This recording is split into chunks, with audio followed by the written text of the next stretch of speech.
নিঃস্ব অবস্থায় কি দোয়া করতে পারেন একজন মানুষ, এই দোয়াটা শিখে নেন, ইনশাআল্লাহ আপনার জীবনের সমস্ত সংকট কেটে যাবে ইনশাআল্লাহ। আমি নিজেও ওই দোয়াটা বেশি বেশি করার চেষ্টা করি। দোয়াটা হচ্ছে, মুসা আলাইহিস সালাম একটা গাছের নিচে হেলান দিয়ে বসলেন, বসে দেখলেন দুইজন মেয়ে দাঁড়িয়ে আছে দূরে, পানি নিতে পারছে না, লোকজন পানি নিয়ে যাচ্ছে, ওরা দাঁড়িয়ে আছে বেচারি। মুসা আলাইহিস সালাম গিয়ে বললেন, কি সমস্যা আপনাদের? এটা নিয়ে আপনারা আবার মেয়েদের সাথে কথা বলার চেষ্টা করেন, ঠিক আছে? মাহারাম গায়রা মাহারাম মেনে চলে। তারা বললো যে আমাদের বাবা অনেক বৃদ্ধ মানুষ, আমরা পানি নিতে পারি না যতক্ষণ না আমাদের কম পানি নিয়ে চলে যায়। মুসা আলাইহিস সালাম তো একটু বললাম না, ফিজিক্যালি খুব স্ট্রং ছিলেন, থাকে না বডি বিল্ডার, সামনে গিয়ে কথা বলে এই সরো পানি দিতে দাও, তখন মানুষ একটু মূল্যায়ন করে না। তো মুসা আলাইহিস সালাম এভাবে পানি নিয়ে দিলেন এবং বাছুরদেরকে পানি পান করালেন, করিয়ে গাছের নিচে এসে বসে আছেন।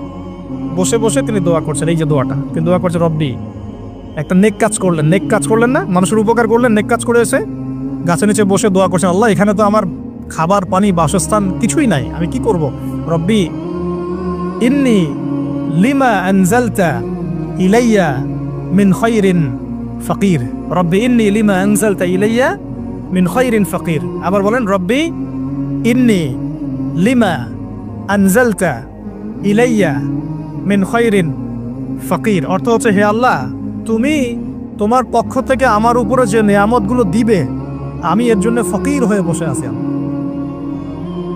অর্থ বুঝে পড়বেন ভাই, নামাজ রোজা হজ জাকাত যাই করেন আল্লাহর ওয়াস্তে অর্থ বুঝে পড়বেন।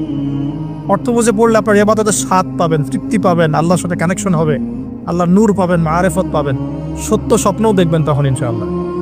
তখন শুয়ে শুয়ে সত্য স্বপ্ন দেখবেন ইনশাআল্লাহ। আল্লাহ পাক তৌফিক দান করবেন।